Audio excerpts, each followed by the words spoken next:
All right. Good morning, everyone. Welcome to AMA number, it says 21, so let's go with 21.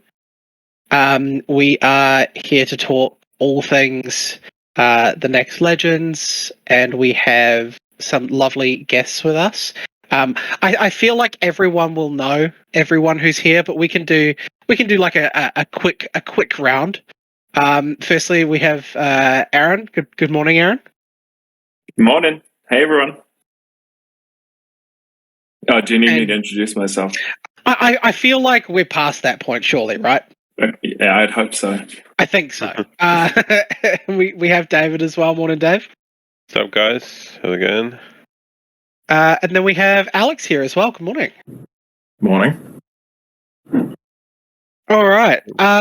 So basically, people can start putting their hands up as soon as right now. I'll start filtering them in as we go. So if you do have any burning questions, there are a lot of questions in the Discord as well that if they don't get answered in here, if people don't ask them, we will be building some answer sheets for as well during today. So yeah, we wanted to leave as much time today to ask questions. So we're not going to spend time kind of having speeches and stuff like that. If you're got a burning question on your mind, get up there and let's get the conversation going. Exactly as Aaron has put it. So feel free to pop your hands up now. I will take the allow from everyone, and they're already coming in. Should we just let them up? We'll just get going. Yeah, let's go. We'll start off strong. Let's invite our first speaker up. Bird Dog, welcome to the stage. Hey, can you hear me? Yes. Yeah, indeed. Yeah. So first of all, thank you for all of you getting together.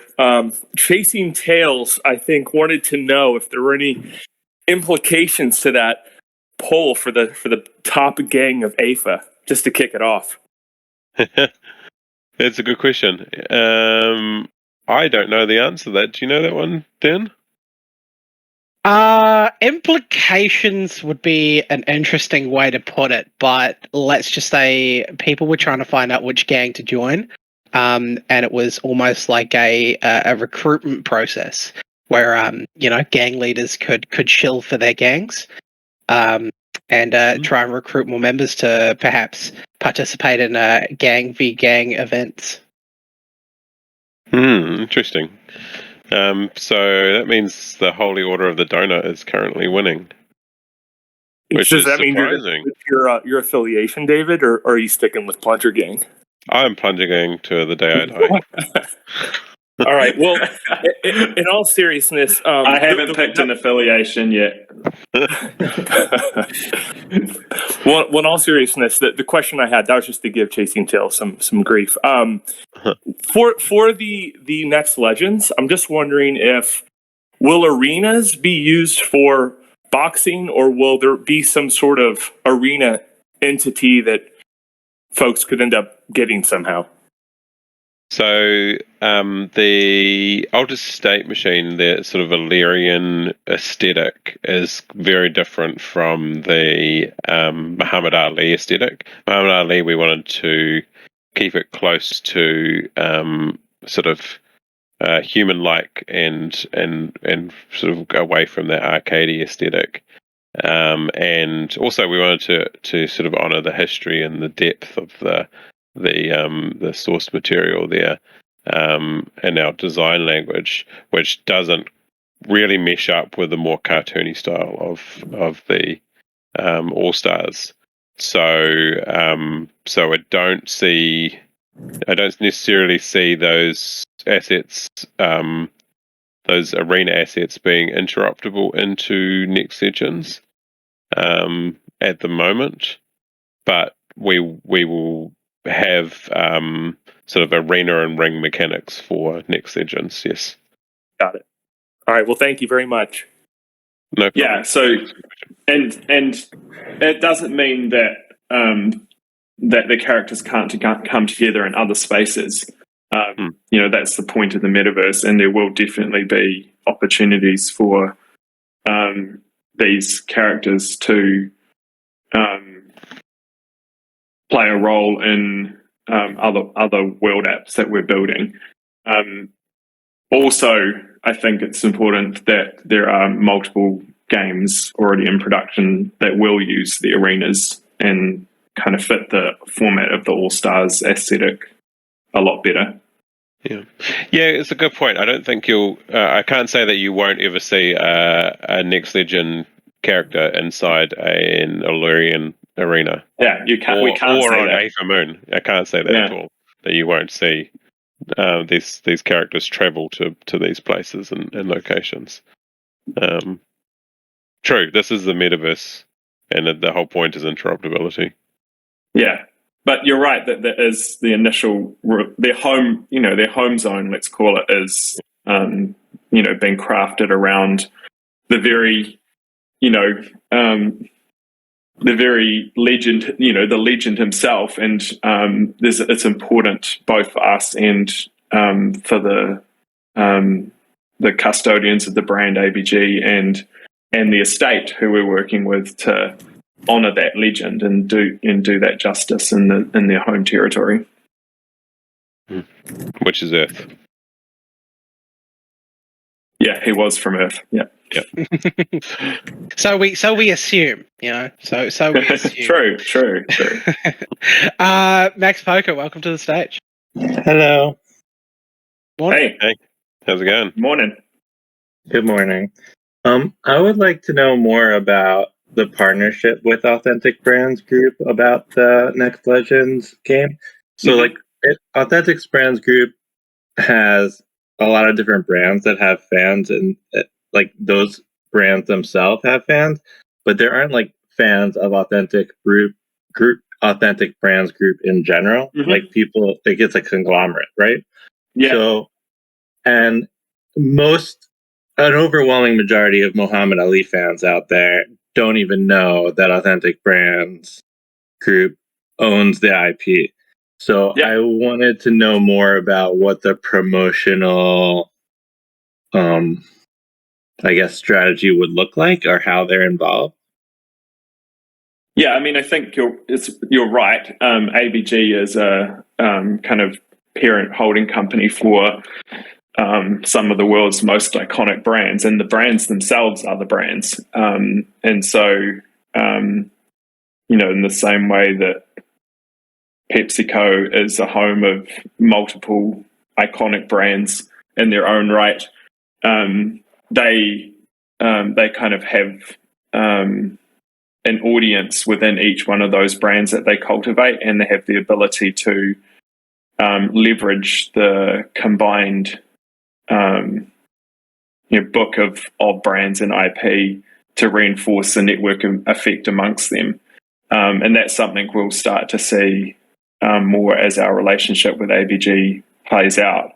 ABG is a shareholder in our business and also a joint venture partner. This isn't just some license we bought off them and kind of thrown over the fence. It's a strategic and long-term partnership we have with them that will touch multiple brands within their ecosystem, and this is the first of them. When you're one of the world's largest holders of IP, you have a few contacts and a few networks and a few outlets that you can leverage when you're helping to promote something that you're interested in and you care about. And so we are working with ABG on a number of ways to leverage those channels as we roll out initially, but also as we continue down the path. This is an early access process, and it's kind of the start, I guess, of the marketing campaign, and that campaign will continue on with other areas of promotion combined with us, other stars that we'll bring into the mix that are people who are present and alive and have audiences themselves today individually, and build up until the release of the game. One of the kind of interesting nuances of the Web3 space is you get the opportunity to be early and be part of something as it grows and be part of the economics of it as it grows, but you also get to be along for the messy ride in between when that first opportunity presents itself and when the thing is realized. And there's this kind of dichotomy in people's heads around, wanting to be early and to share in the long-term success, but at the same time, wanting everything to happen all at once. And so we have to manage those expectations. But there is certainly a lot of activity going on with the team around that co-marketing plan with APG, and it is one of a number of executions that we're going to be rolling out with him that will all help reinforce each other, and the audiences between those brands will be able to cross-pollinate into the activations and content that we're doing with them. All right. Can I ask one more question before I yield the stage? Yeah, of course. Are we expecting a lot of, or a significant amount of people that don't have any parts of our ecosystem currently to mint this? And if so, what are we doing to set the expectations so that they don't think that a game is coming out in the next few months if there isn't a game coming out in the next few months? Yeah, well, I think the mint isn't a large mint for a start off. So, we've set the dynamics of this to enable us to attract new users and give them a fair chance at the process, but at the same time support those members of the community who've been following the Next Legends and want to be part of this initial pro mint. And so I'd expect that we'll get a mix of new users and existing holders in the ecosystem that want to participate. I think it's really important that there's no pressure to do this. And as I was mentioning in the Discord yesterday, as we build out more and more executions on the ASM protocol, there's going to be more and more things that people are going to be exposed to that we will talk about, whether they're things that we're building ourselves or things that other people are building. And we're reinforcing, because our job with ASM is to actually grow the protocol. And in order to do that, we need more people and more content and more games and more applications. And so as we continue to do that, and there are going to be several more even before Christmas, each one of those will be speaking to new audience segments and offering a new kind of content. And we expect the community at large to grow out of that. But at the same time, it doesn't mean we're ignoring those who've been with us from the beginning, and so striking the balance between giving our existing community opportunity and priority in a lot of cases over those new comers is an important thing. But at the same time, just because we talk about something, it doesn't mean that that thing is being pushed on the community. It's just that we're excited about it, and our job is to grow the number of things interacting with the ASM protocol, because ultimately that's what's going to drive value for those Genesis assets, the brains and the tokens, is having more things. And you'll see more things, and we should just look at that as more opportunity to get more people and more eyeballs and more utility onto those Genesis assets. And do you think in terms of the expectation around the utility of this, there's the work that has gone into developing the pipeline for this has been pretty epic from the team. We've developed a whole new character generation system called DOT, which means that we've got pipelines that can produce assets now that can be ready quicker and have utility quicker.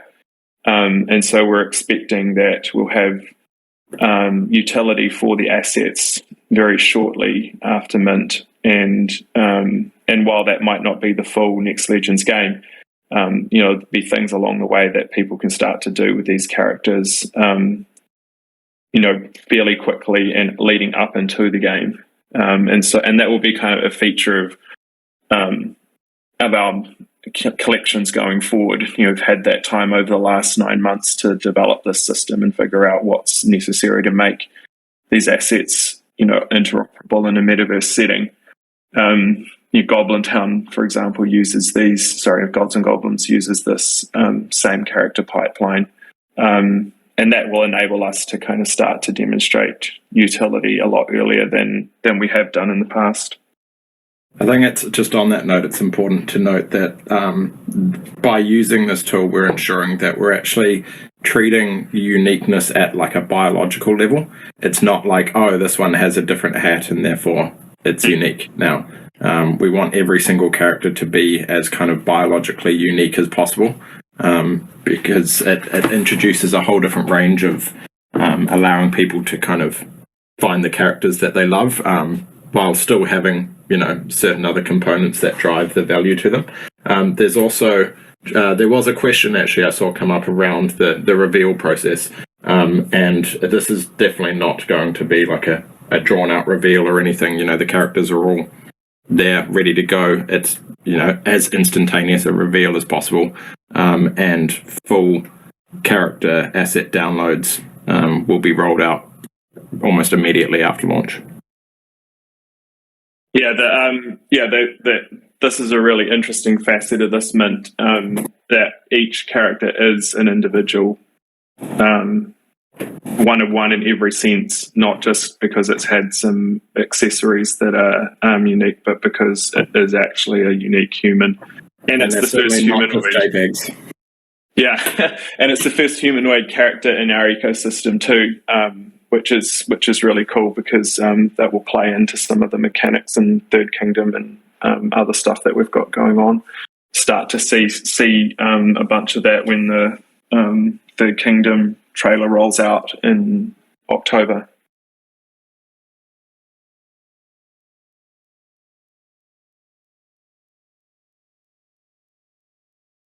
He's speechless. Oh, was I supposed to talk? Okay, thank you. Maybe I'll come back up but I should let other people talk first. Cheers, Awesome. Max. Thanks for the questions. Thanks, Max. Right. BTC Hornet, welcome to the stage. Hey guys, thank you. I'm happy to be here for the long. What did you say? The long and messy ride. The long and messy ride. That's fantastic. Thank you. Great. You are a master of crystallization. That was good. That was very good. I had some, if it's okay, I had some questions about thingy art. Amazing thingy art. Is that okay? Yeah. Go shoot. All right. A lot of us are spending a lot of time. Should we do it, Alex? Should we leak it while we're on?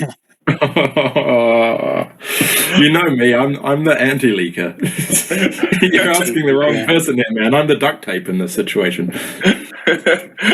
Anyway, ask your question while we debate internally whether we're going to leak this.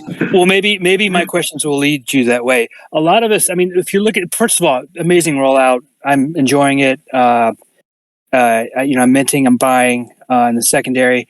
There's a lot of different pathways you could go with this first phase. It looks like you're minting characters. It looks like you're minting places. It looks like you're minting not only the artwork but the phrases and the terms used. There's clearly a design there. There's physiology, there's science, there's food, there's athletics. There's a very clear direction. It seems that this was created in. So the question we have should we be looking at this in terms of future utility, or is this purely an aesthetic play? No, it's definitely a utility. I mean, we've kind of said it before that thingies make things, and one of those things is art, and there's a whole raft of other things that are in the pipeline for thingies to make. But you can think of them like philosophically. We've looked at these kind of build your own type metaverse worlds, and often what you see is that it requires professionals to do a good job of building anything in them. And the metaverse is about enabling kind of individuals and communities. And opening creativity to them. And so the thingies are kind of a tool for us to extend the number of people who can participate in that creative economy by giving them, cyborg capabilities where they can use their imagination and combine that with the technical skill of the AI to start to populate worlds with interesting content. And we'll start to see some of that pretty shortly. We've talked about a number of phases for the thingies to evolve through. And one of those phases will be producing objects. I'd like to think that we might have that out before Christmas. It's a piece of work we've been working on as part of the Party Bears rollout, and people have asked, and probably rightly so, why it's taken so long to get some of the Party Bears utility out. And a big reason for that is that we've wanted to push the boundaries a bit further than we originally imagined and start to enable a specific kind of utility and economy for Party Bears holders relating to objects that will interact with the thingies. So, so yes, expect to be able to build things that are not just art. Expect to be able to do more kinds of art. And ultimately our goal is that thingies can enable our community to be the creators of not just art, not just objects, not just characters, but entire worlds. Okay, so what we're minting in phase 1 fits in that category, or are you talking about future mints? Like, is there utility in these? Future utility. So that's future utility. Having said that, some of the roadmap items will consume stuff that's being minted in this phase. Okay, and so on that point, the art, some of the art appears to have lettering, messages, some type of is there something to decode there, or is that just aesthetic? It's honestly just the AI. Okay. It's the thing. So yes, there's something to decode there, and we're in the same boat as you. Yeah, we're trying to decode it too. Okay, that good answer. Good answer. And then just quickly, so you have to wait between with each successive mint. You have to wait it doubles the time up to 32 days. Does that in phase 1? Does that carry over into phase 2? So if you mint something in phase 2. And you just minted something in phase 1, do you have to wait, in your waiting period is 32 days, do you have to wait 32 days after the open of phase 2, for instance, if you had just minted right before phase 2? No, not necessarily. No, not necessarily. And different utilities will have different kinds of cooldowns as well. Okay. Like this one was designed to ensure that people were thoughtful about what they minted into the official collection. They could create as much as they wanted, and they could use that. They could even mint their own collection with those, the works that they liked, but that the official collection was comprised of art that people really felt was worth minting, Okay. And then lastly, is there something special about a Gen 1 masterpiece, the first masterpiece your thingy creates, that'll somehow be special in the future? We haven't gotten a specific type of utility for that, but it's not to say we won't think of anything. Okay. Okay. Well, thanks for the time. I'll go back down and let someone else come up. Cool. Thank you. Thanks. Thanks for your questions, BTC Hornet. Always like hearing about thingies, so it's a refresh one. Just trying next person, but it seems like okay, so I'll skip them and come back to them shortly. Return. Welcome to the stage. Oh, we got both of you. Let's go to Marlins first, as they were first. Cool. Can you hear me? We can. Yep. Perfect. So I'm kind of new to the community. I've been watching for a minute, but the boxing stuff really inspired me to join and get involved. I was reading the Medium articles and saw that ASM brain would be needed actually to train the character. So I'm thinking maybe the character is hollow really, and you need to pair it with a brain. So you ultimately So basically, if I really wanted to participate, I would need to have a brain. Yeah. Yes. Yep. And the communities, so you can either go and mint your own brains at the moment, or by acquiring Asto and participate in the genome mining.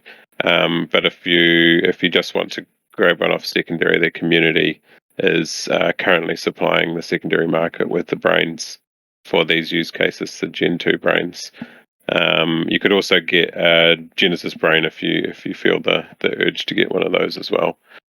Those are the ones that have extra utility, but if you're just interested in playing the game, we have a low cost entry point, which is the Gen 2 brains. Gotcha. And so you said the brains are still minting on the website? Yeah, we need an unlimited supply of brains for all the use cases and games. So you imagine that we've got, probably half a dozen games that utilize brains currently in production by us, and at least us and external parties, with potentially millions of users. So we need to be able to supply a entry level asset to that market of users. At the moment, it's how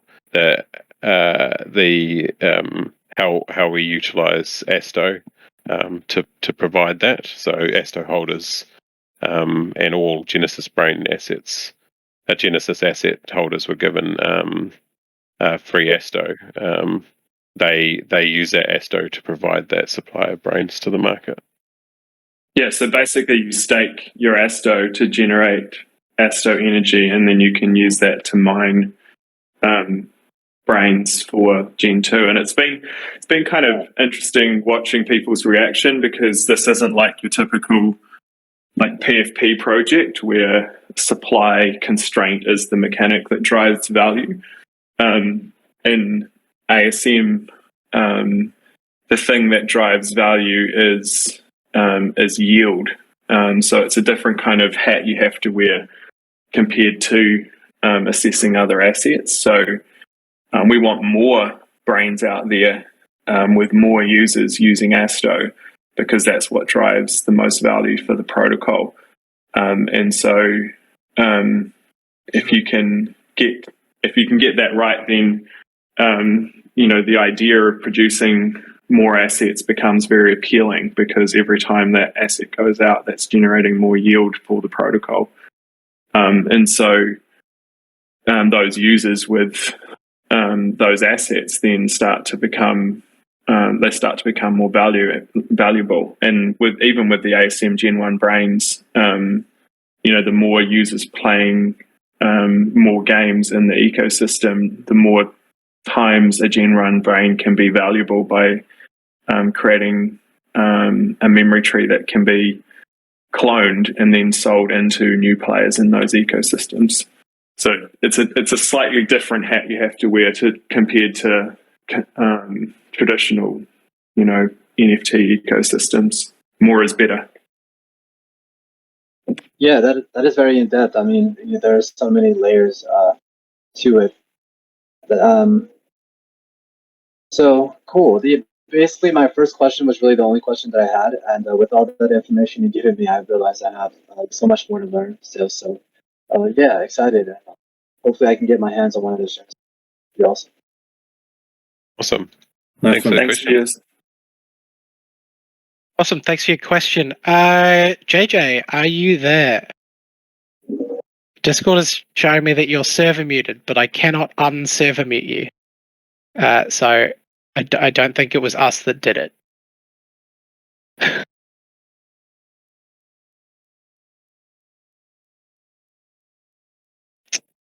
Cool. Technical difficulties with the unmute by the looks of it.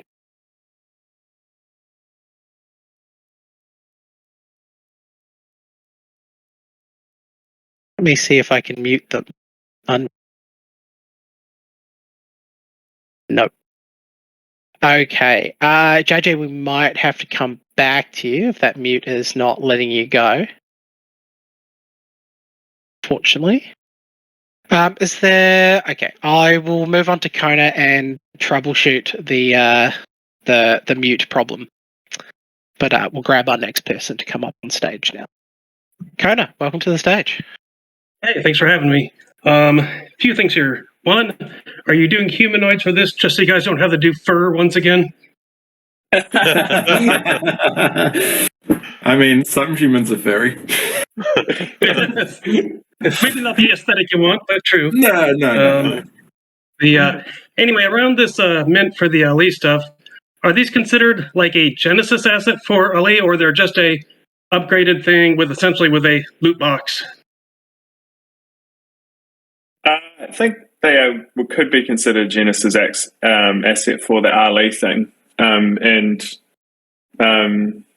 yeah, I think both of those statements are true. Yeah, both of those are true. You know, the loot box is an extra benefit that will give kind of in-game powers and an advantage for those players that hold those items, and then your character will come with a more advanced memory tree attached to its brain, and so it can be a better fighter, or you can choose to sell that brain to someone else who's joining with a rookie and wants to upgrade. But we also want to ensure that it's possible for people coming in at later stages to be able to kind of grind their way up to those levels as well. So it's not just because you got in here, that means you're always going to win every single fight. It's about offering, I guess, different entry points for different people and allowing those people that don't necessarily have the opportunity to buy in for these slightly more premium assets, but still have the ability to kind of work their way up just through sheer grinding and using their time. Right, it just gets you in at level 3 instead of level 1, if you will. Exactly. Okay, but it's not necessarily like a Fluf or an ASM Brain where, there's been other drops, etc. Anyone who grinds from level 1 to level 3 would be essentially equivalent to one of these fighters that you're getting through the mint. Yeah, exactly. Although that, we will obviously still have a record of all of those that started at this level. Yeah. So whenever it comes to anything that is a bit more kind of external initiatives, we have that information on hand and we can utilize that. Yeah, I think that there'll be other benefits along the way for these initial pro players. Not to mention what's in the bag. Yeah. What's in the box? What's in the box? A goblin head, maybe? Definitely goblin head. Some of these guys could probably take out a goblin. Yeah, I don't know if we get that signed off by ABG for the first launch, though, as goblin heads, but we'll see. I do want to see the Aphis box, though. I will say that it'd be adorable. Yeah, that is true. It would be.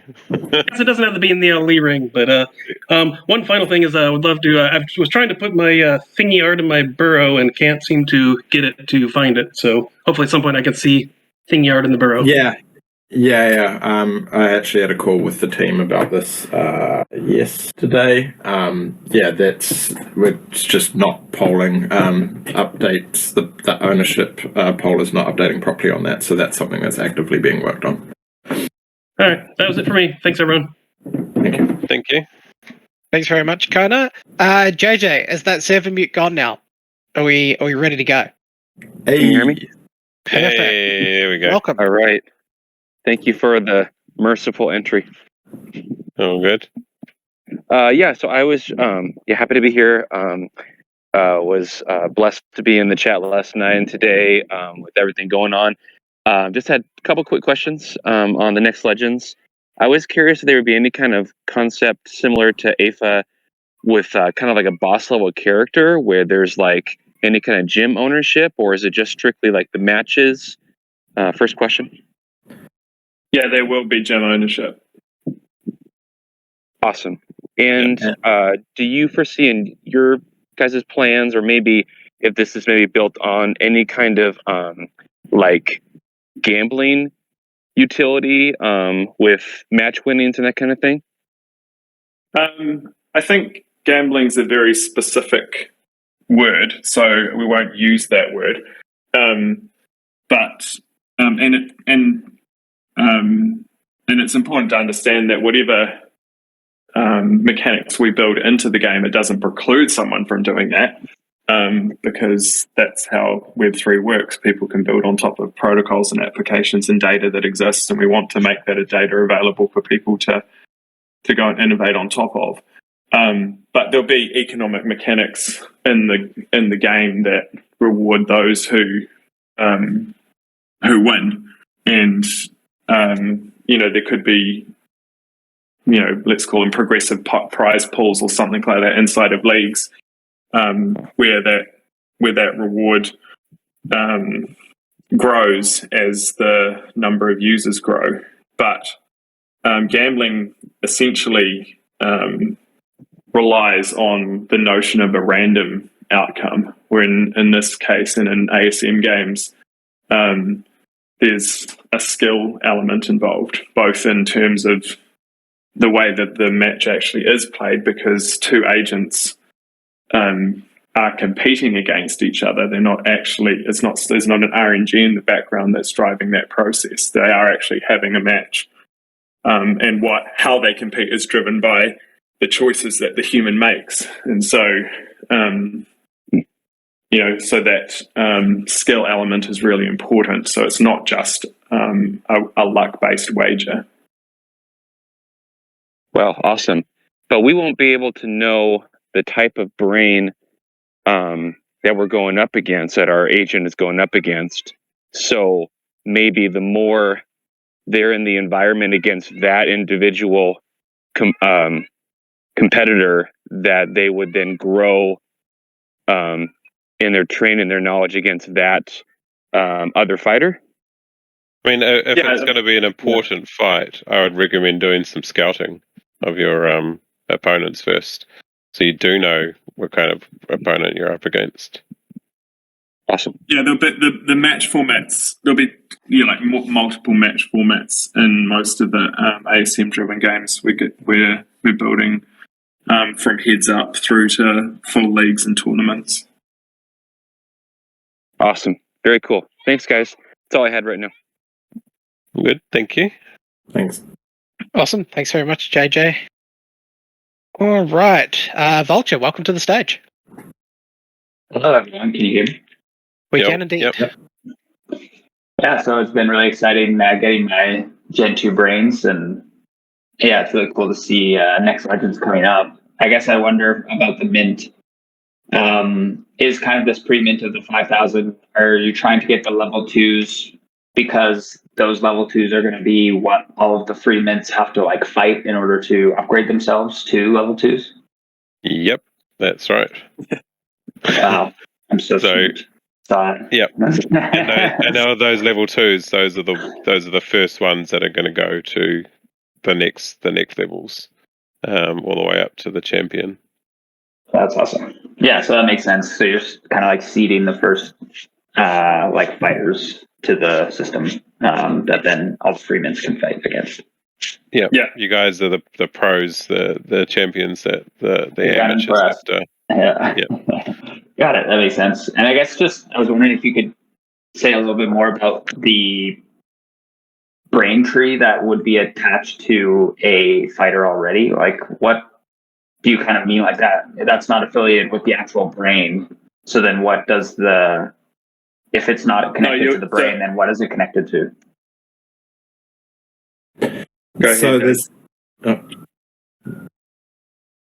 So it is connected to the brain, because that's how we store memories, is in the brain. Okay. So the opportunity when you kind of mint that player is to essentially reserve a memory that you can tie to the brain you're going to put into it.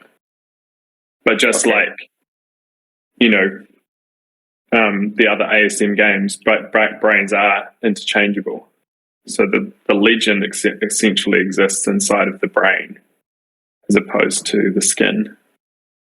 So you kind of get a one-time connection of this memory into a brain, and then it'll remain in that brain? Yeah. So you got to be pretty certain of what brain you're going to attach it to, I would imagine. Yeah. All right. Interesting. That's awesome. Thanks so much. And I guess I just have the one last kind of like throwaway question, but when Aetha character claim for Asto, because I need more Asto so I can get more Gen 2 brains. So when does that happen? Yeah. Well, the intention of the AFA character claim for Asto was for intelligence mining activities. Got it. So it'd be around the release of intelligence mining that we'll want to do the All-Star claim. That's mostly ready to go. There's a little bit of front end work to do, and a little bit of infrastructure work to do on that. But it's mostly ready to deploy. So it's and I think there's been some valid questions around why these things have taken a bit longer than we've initially expected, and I think I mentioned yesterday that we're pretty excited to be announcing why in the next couple of weeks, hopefully. And I think everyone will be happy with the decision to delay it and build what we've been building. Awesome. Yes, I'm patient, so I'm sure it'll be great. But yeah, I'll leave the stage for now, but I might come back later. Awesome. Thanks much. Thank you very much. Thanks very much. I loved Vulture's first question where they hit the nail on the head, and you're all like, "Yep, no, that's correct. You got it. It was perfect." Kaz, welcome to the stage. Hey, what's up, guys? Aaron, David, Alex, how you guys doing? Yeah, good. How are you? Pretty good. So my question is around regarding the bag. I was reading somewhere about like it's gonna have different accessories. So I guess the question is, do these things are just aesthetic, or are they gonna have some sort of advantage, almost like a pay to win? A little from column A, a little from column B. Okay. Cool. That was it. Short and sweet. Cool. Awesome. Love it. All right. Well, that was the quickest answer to a question we've ever had. If you do have any more questions in the audience, please feel free to pop your hand up. I feel like we have kind of answered this one, but it is a common one, so I just wanted to bring it up. It was on the lines of what we've spoken about previously in the AMA too, where it's just so does a player come with a Gen 2 brain, and the Pro is more of an advanced matrix? So obviously Aaron spoke about that the Pro player will have a memory tree to give to a brain, so it sounds like they don't come with the brain. And that it's just it wouldn't be a more advanced matrix, would it? It would just be a memory tree, a memory that's given to a brain. Yeah, that's right. Yeah. There's no definitive measure of what an advanced matrix is because different matrices have different skills in different areas. That's like saying, a Formula One race car driver at the peak of their game is more advanced than the world's top sprinter. They're both advanced, but they're just advanced at different things. And so the idea is that any one brain could develop a technique that becomes a winning strategy in a given match against a given opponent, which brings all the variability into play, which is what makes these games exciting. The way we package up games in the future is we're kind of going into a more mass market approach. We may see some times where we package a brain with the purchase of a character, and that will flow through to the brains that are being produced through Asto energy mining. And so from a user experience point of view, they might just get a character and a brain in one step, because that's the simplest way to onboard a user, rather than having to go get that character and then go to the secondary market, find a brain and go through all that process. So it'll still drive value through to the people who are minting Gen 2 brains and holding Asto. but it'll seem like to the user that they've just purchased a intelligent character. That makes sense. Makes sense to me. All right, we've got a couple more people with their hands up now, so I'll grab someone to come on stage. Max, welcome to the stage. Hey, thank you. Just want to check, can you all hear me? We can indeed. Yep. Excellent. So, just as I remember at a prior AMA a long time back, there was a discussion of folks, companies dealing with hardware, actually chatting with folks in ASM to see if you could have brains control physical hardware someday. I was just curious if you have any additional information or anything progressed on those lines. Definitely. Yeah, go ahead, Dave. Sorry, yeah, definitely an area of research I am passionate about. As robotics and hardware and AI, and all things that smash those things together. One project when we do have time that I want to do is hardware related. That I think would be very cool to see an ASM brain applied to. Yeah, and I've been working with some partners who build hardware, working through some use cases that we can try this out. I think it's going to be a really interesting utility for the protocol. And ultimately, the metaverse exists in the physical world as well. So giving people the ability to have intelligence that drives hardware is a market opportunity for ASM and for the kinds of things we want ASM to become, which is, the place where people own their own intelligence. And if you look at all of the devices out there that are starting to be powered by intelligence, well, we don't want to have the only option for those devices be, megacorps that are, harvesting the data and using it for things that aren't benefiting us. So it's definitely an area that we want to push into on the roadmap for ASM. Does this mean real life robot boxing? Real life robot boxing is basically what we're saying. Yeah, AI robot wars is what I want. 100%. Real life robot boxing, and definitely top right up there on my list of things to do. But also practical things like, for instance, growing fresh fruit and vegetables in your house.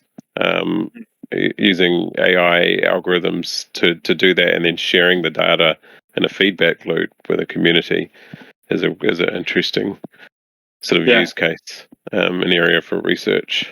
It's something we're already working on. Awesome. Thanks for sharing that. Thanks, guys. Thank you. Awesome. Thanks very much, Max. Betty, welcome to the stage. Would you like to know regarding the Gen 2 brains, can you link a Gen 2 brain from any region, or is it a specific region of an area? Sorry, you sound very far away, but it sounded like all the Gen 2 brains from Ilaria or a region of Ilaria. Was that right? So currently, all the Gen 2 brains, the only way to get them is from Ilaria. Yes, currently. So will all Gen 2 brains be able to be matched with your boxer? Yes. Yeah.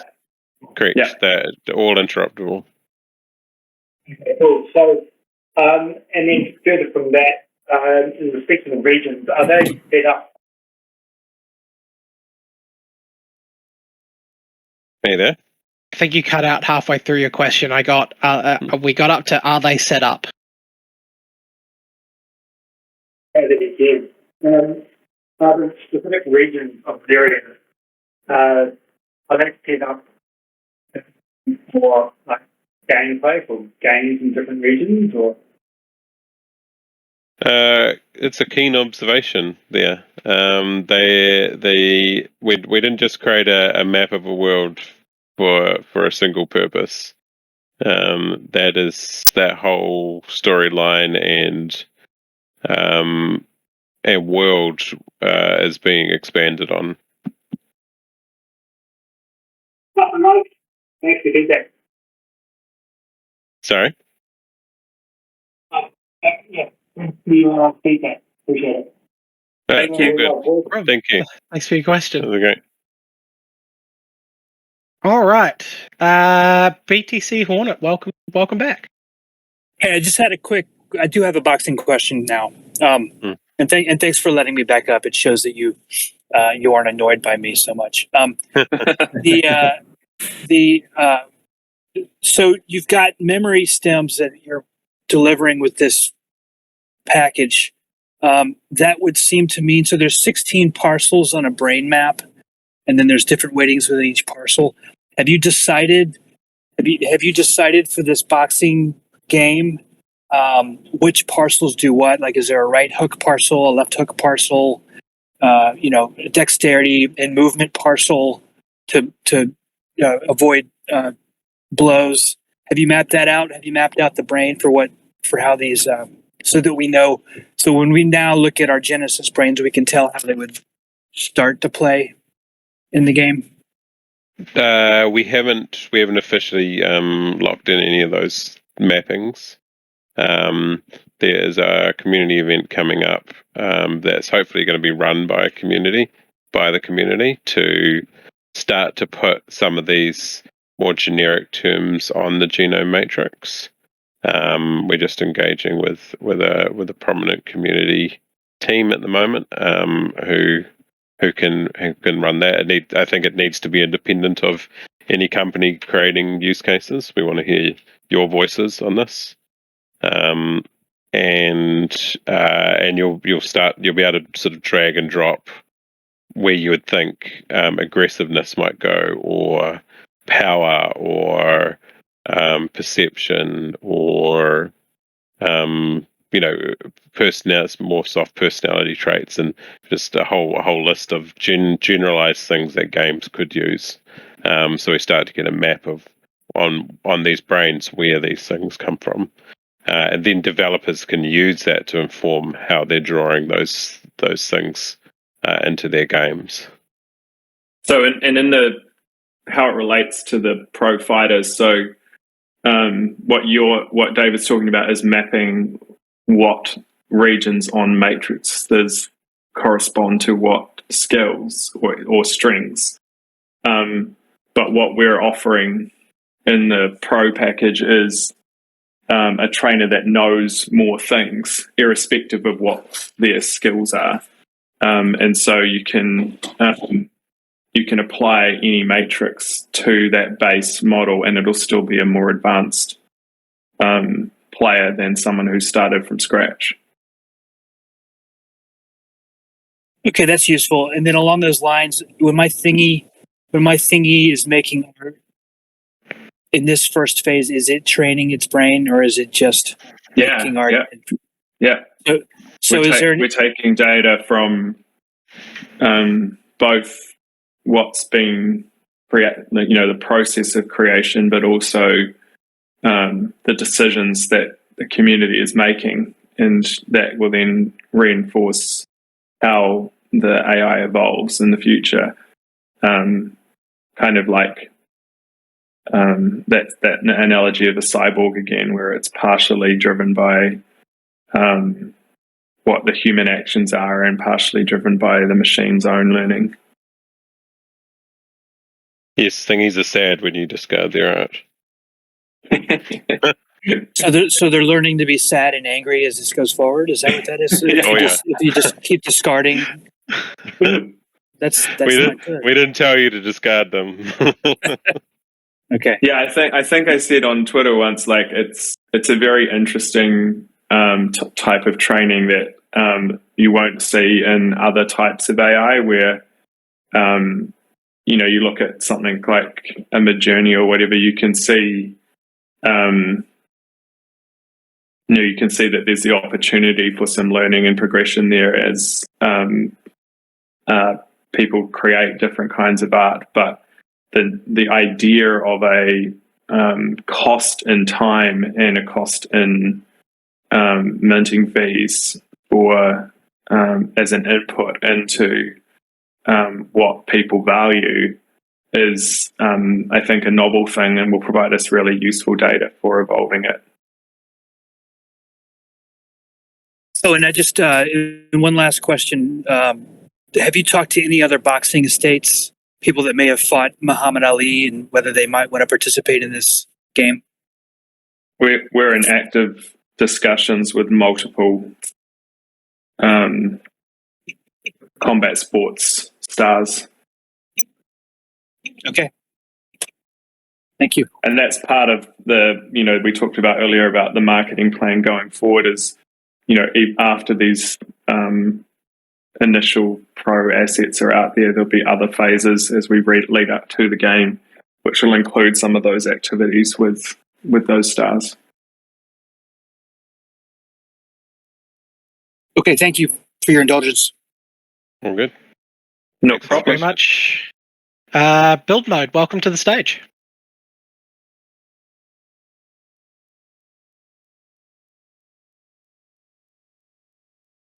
We cannot hear you if you're talking.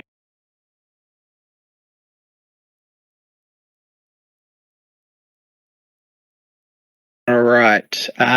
You might have microphone issues. It looks like you're unmuted, but there's no volume coming through.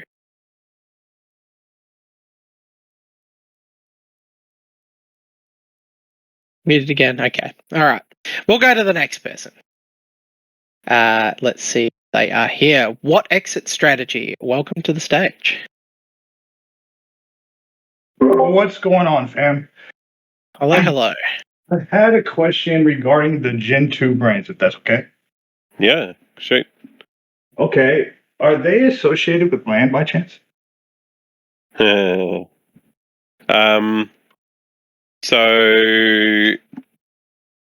I think Aaron. Oh, damn it, Aaron! I was just trying to remember. Did Aaron say something about this, or He did. Yeah. Or did you just guess something really specific? I was just looking at how the numbers were, and I was like, these look like plot numbers, coordinates something. So I was just like, you know what, I gotta ask. They definitely are coordinates. Yes. So that's interesting. So brains mined from malaria, are definitely there's something going on there. That's all I had to ask. And Genesis brains, obviously. Nice. Yeah. Thank you for asking my question. No problem. All right, we have time for a couple more people. I noticed as soon as that was answered, we had 5 people join the stage to request to speak. So I think you might have started something there, but for now we'll just go in order. Tybo, welcome to the stage. Hello. Hello. Hey. So, Next Legends is coming out, and we have the genome matrix, and each square is going to represent speed, agility, responsiveness. Will Aether and Next Legend have a similar, will each quadrant be similar to, so basically, if I train my players in Aether for speed, and because I know that quadrant has speed, will that cross over to Next Legends, or will they be different? Yes, definitely. That's exactly. So it's one of the points of the genome matrix, that we can have that consistency between use cases that are not necessarily utilizing the same kind of AI or AI in the same kind of way.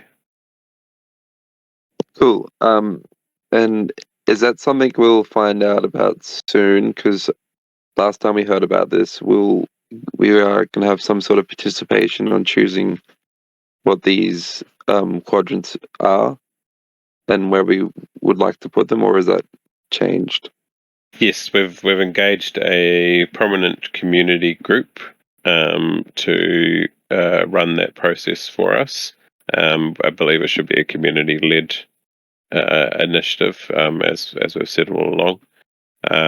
But to begin to map out and give all developers, not just us, guidance on where you think things should end up on the genome matrix. Yeah, and that's really like a starting point that we can choose to honor within the first party games that we build, and we want to do that because of this kind of notion of portability of brains between games or applications or fighting robots, and other developers may take that map and do the counter example to create some new kind of interesting gameplay or economic outcome. And so the most important thing is that there is some kind of consensus map to begin with, and then people can start to experiment on top of that, and that it is a community-driven thing, so that we're not, gaming the games that we build. That it's fair for everyone out there who gets a new brain. Yeah. When will we find out what those traits will be?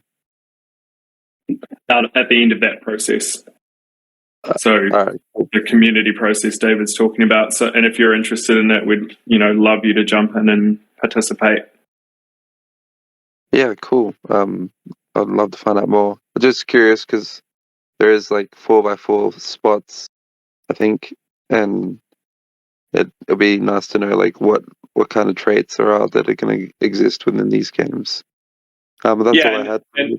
And the traits we label those areas with can be interpreted differently in different games. So you might have a region for, I don't know, speed, for example. A game might interpret that attribute as aggressiveness. That could be its interpretation of what that region is. So it's not always going to be like an absolute one-to-one, because otherwise you'd be coming up with every adjective in the world to try and map to the brain. But we'll try and come up with enough that makes sense in enough context to give that base map for people to start to build on top of. No, it sounds really good. Thank you. Awesome. Thanks very much, Tybo. And if you do want to be involved with that too, Tybo, as they mentioned, log a support ticket, and I'll do the thing with the stuff to get you in the right place. All right, build mode. Let's see if that microphone is working. Is it working this time? It is indeed. Welcome. Awesome. Just want to start by thanking Aaron. You were able to gift me my first fluff, and I am forever grateful. But I do blame you a little bit for starting a serious addiction. I'm up to 6 now, so my bank account starts to think differently. But I'm glad. But I guess I'm curious more kind of long-term play. I know boxing can have quite a negative effect on brains. So is there certain things that a brain will have a lifespan as a boxer, or it's like, hey, I have my boxer in its prime for the next 2 years, but then it gets beat into oblivion and is no longer, a usable brain for boxing? So I mean, we obviously considered some sort of mechanic like that, and whether it be viable. But then we remembered this is the metaverse. This is the place. If there's anywhere that's free from consequence, that we have to suffer in the meatverse, it's the metaverse. So yeah, we decided not to damage your brains. In the process of performing the sport. And then if it's having said that, there'll be other use cases where we do have the ability to use those mechanics, like permanent impairment or permanent death. Permanent death's an interesting one. Yeah, to drive some outcomes. On the opposite spectrum, if they won't get dumber or, lose the ability based on, all the damage that they've taken, are we able to have any type of like performance enhancing things? If it is no holds barred, can we just build like this roided out type of boxer?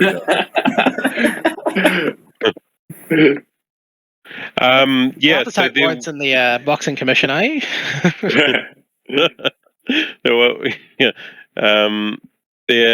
There will be sort of items and ways to train that through your skill and through a little bit of grind you can get advantage with those items. Yeah, with those items. Yeah. I'm a big fan of the Roid Olympics. I think humans should just like go nuts and like see how far we can push ourselves. It would be way funner to watch than the regular Olympics. Like imagine that, all these jacked up athletes that are just like smashing world records and stuff like that, and people are like, "Oh, but they took roids," and they were like, "Yeah, but they did run real fast." Wasn't that when everybody really liked baseball when they were all just on roids? Look, we're not going to get Cyborg Olympics until we do the Roid Olympics. So, Well, thank you so much. I do appreciate you taking the time, and thank you again for everything you guys do. Awesome. Thank you. Awesome. Thanks very much. Let's go to a couple more. Victor, welcome to the stage. Yeah, hey. Can you hear me? We can. Yes. Awesome. So I'm just wondering about the 4x4 1600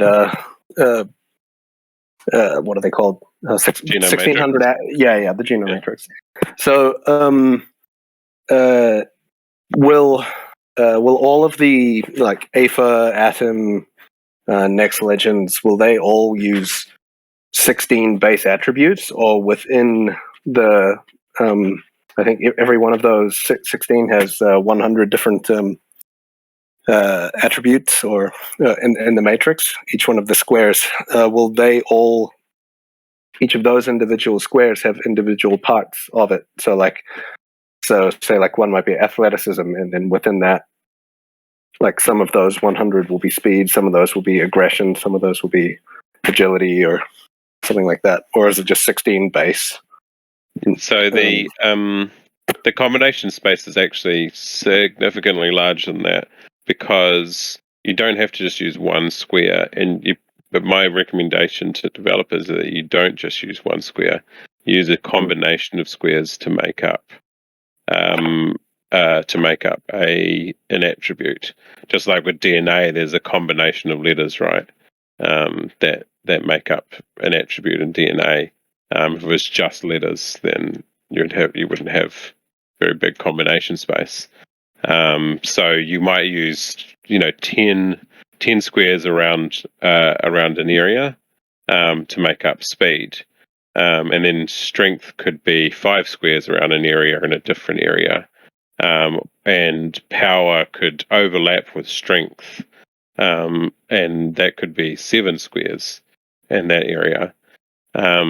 So your combinations become just so much bigger than the 1600 that's on that grid. One should be able to mix and match things like that. And there's nothing to say that you can't have an attribute come from 2 different clusters of squares on opposite sides of the genome matrix, if that makes sense.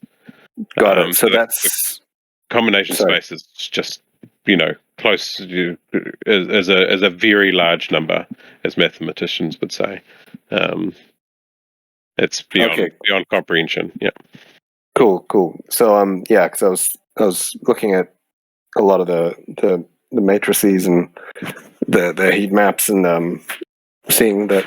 Well, I mean, the vast majority have a lot of blanks, and even the highest IQ brains have a lot of let's say like dark zones, dead zones. So I guess the second question would be, if there are, say, you have like, say, speed with just a ton of zeros, are you just going to be moving like molasses, or is there kind of like a base kind of like capability that you're looking at?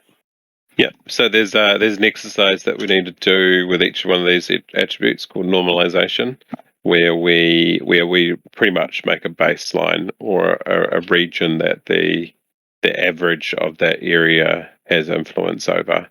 So you could say that the speed of any agent can be between 3 and 9. Got it.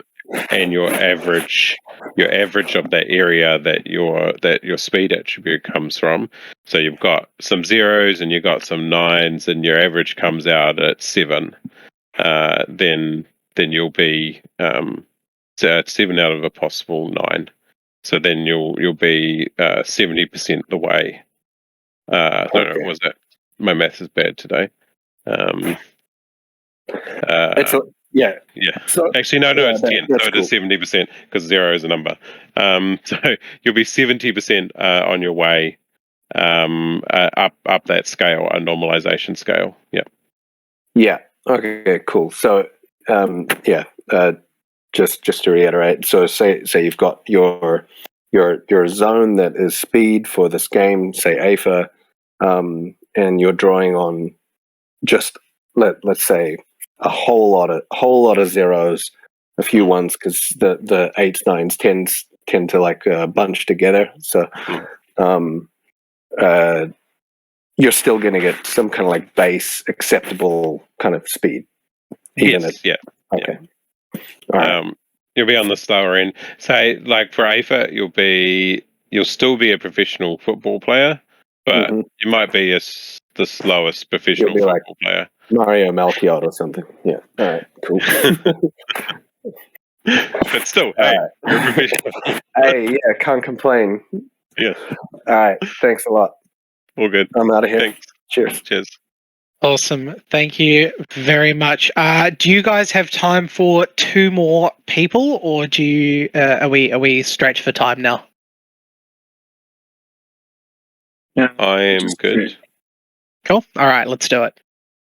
All right, we'll wait for see what Aaron's got. Yeah, I got a bit more time. Cool. NFT responsibly. Welcome to the stage. Yeah, thank you so much, guys. So we're just chatting in the chat, and apparently no one yet, unless we've all missed it, has asked about the drop mechanic. So it's a public mint, but there was something in the Medium article about if you have a Futureverse asset, then you might be prioritized. Could you tell us how that's going to work, please? Yeah, so we're always trying to learn from kind of previous mints and feedback from the community. And so in this mechanic, we've developed a new way to try and allow for more users to join the ecosystem, which is something everyone seems to want. For existing holders to get preferential treatment because they've been with us for a while and they deserve that. And to account for people who live in different parts of the world. So it's kind of gives them a fair opportunity without having to wake up at 2 a.m. in the morning. And so the way that the mechanics work is that there'll be essentially a lottery that runs every hour. And you can enter that lottery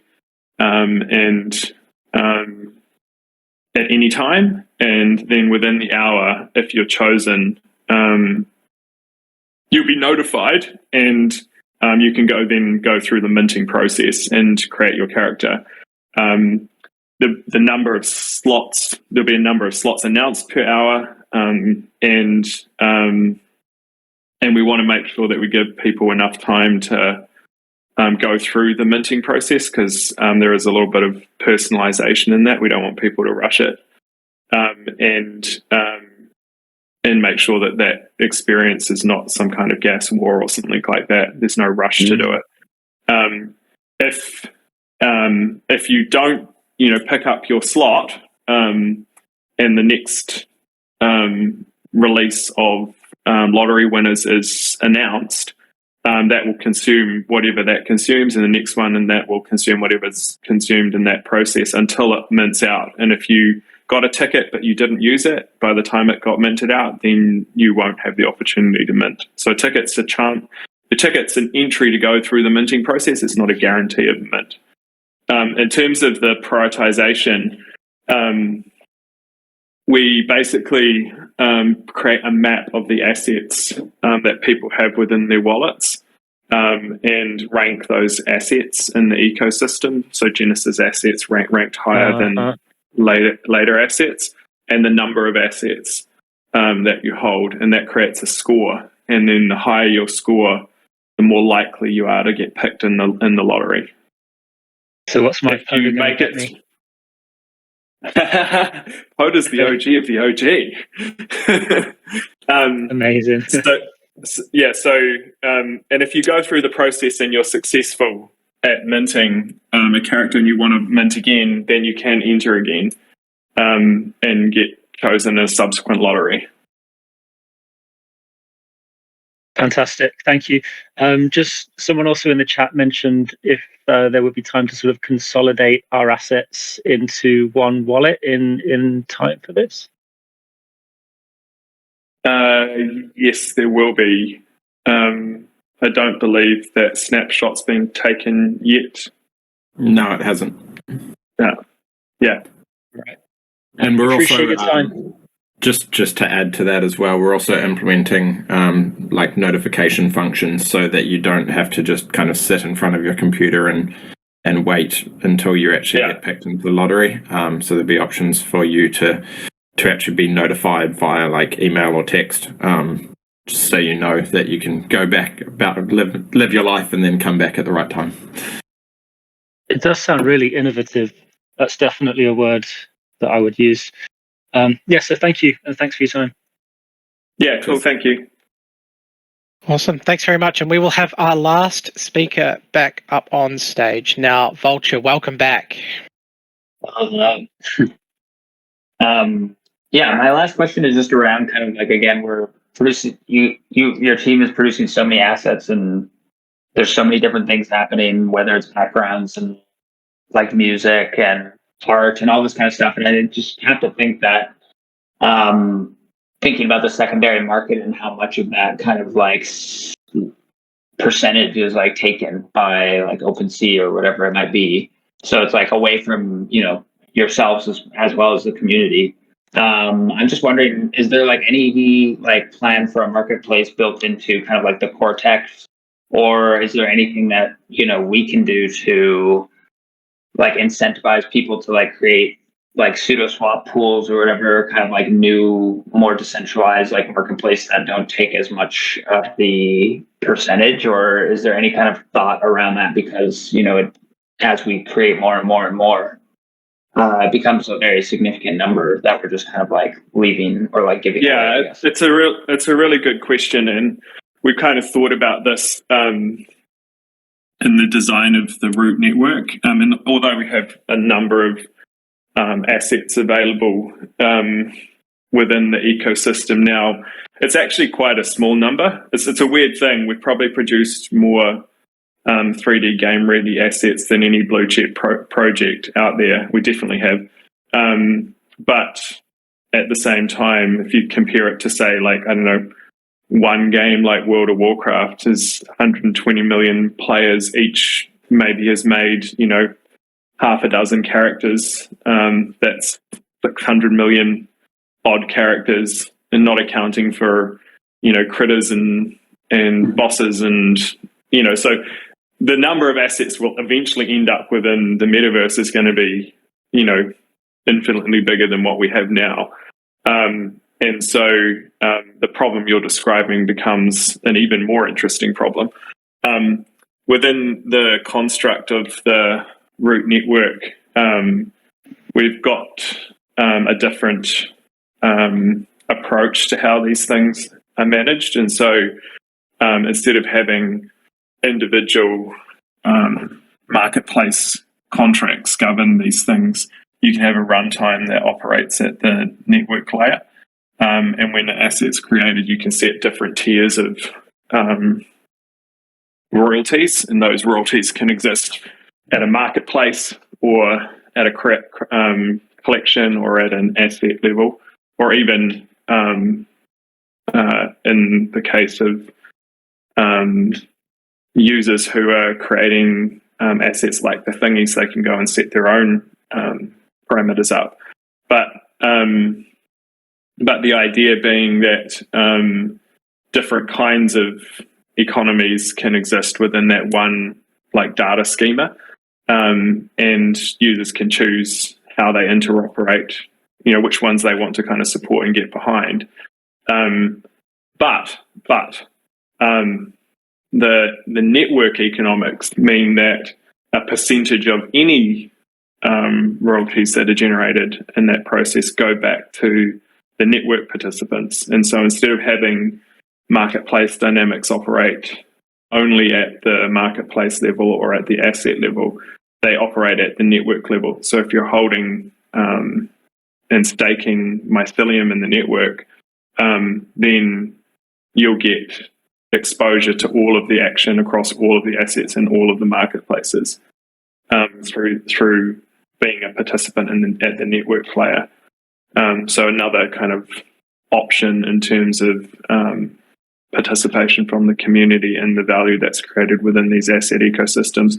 I don't think there's a one right answer to like how marketplace dynamics work. So giving people the flexibility to construct those on a collection by collection or asset by asset basis and have the same kind of rules apply network wide is what we're aiming for in the kind of forward looking. And in terms of marketplaces themselves, if you've played around with the underground within Fluf World, you can see already that there is a really marketplace look and feel to that interface. And so that's something we'll continue to develop out into proper marketplace options. But our thesis is that most of the marketplaces will end up in-app as opposed to being like the OpenSea type interface that you see today. And so people experience marketplaces through through the applications and world spaces that they're interacting in, as opposed to kind of a flat experience that they have today. Awesome, yeah.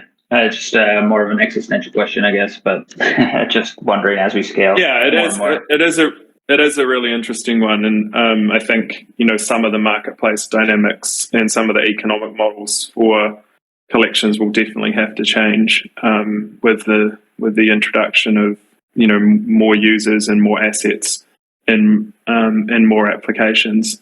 I don't think it's a viable assumption to build a business model that's entirely dependent on secondary market sales commissions, because that's like any markets, those kind of things are going to always trend towards zero when competition abides, and that's a good thing for consumers.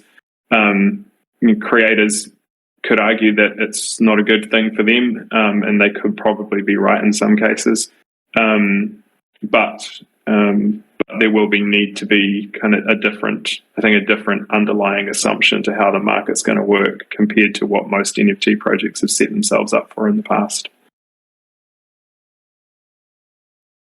Awesome. Thanks so much for taking a second question as well, or fourth. I don't know how it was, but cheers, everyone. Yeah, no problem. Awesome. Thanks very much for your time. All right. That wraps up all of our questions. Now, obviously, we've had a lot of text questions come in today as well. The team in the background has been compiling these all. So don't worry, they will be answered. We're going to go through them today, ask the right people the right questions, and sort of compile a FAQ/cheat sheet to get that out to the community as soon as we can. It may take some time because there are lots of questions to get through. So that will be coming out hopefully today to answer some more of those questions. We'll just go down the line for any sort of closing thoughts. Alex, do you want to kick us off with anything you'd like to say? Yeah, just want to, I guess, express gratitude for everyone who's here today, and those of you that are, I guess, listening to the recording of this. For the incredible community that we have around us, and obviously, we're in a very interesting space in this industry where so much of it is being kind of innovated and developed in real time. Nothing's ever going to be perfect, but we always strive to do our best and take your feedback on and learn and grow from it. So just really appreciate kind of all of the trust and confidence that you've all put in us, and by all means, we're always here if anyone has anything they want to talk about. So thank you all. Awesome. Thanks very much, Alex. Aaron, anything from you? No, all good. Yeah, like Alex said, we're excited about this. It's a really exciting property, and it's a really exciting opportunity to start to extend our community. Really appreciate your questions and feedback so far, and if you have any more thoughts, please do share them. It helps us evolve our understanding, and you have to know that when we get good feedback and we look at it pretty seriously, and the way that you guys interact with us does shape how we think about doing things as we go forward. So don't be afraid to keep asking the questions. Awesome. Thank you very much, Aaron. David, any last thoughts from yourself? I'm really looking forward to this one. I hope I actually get one. I've got a bunch of fluffs, and I've got a bunch of Alter State Machine Genesis assets. You should have a good chance, David. I should have a good chance, but I didn't get many boxes like that. That sold out so quick. I could only get a couple of them, but so fingers crossed. I have my trigger finger ready on the secondary. Yeah. I might have to go secondary. Awesome. All right. Thanks very much, everyone, for tuning in. Thank you to David, Aaron, as well as Alex for joining us. And thank you all for all your questions. Have a good day, night, or morning, wherever you are in the world. And that's it from all of us today. Thanks, Dan. Thanks, everyone. Thanks everyone.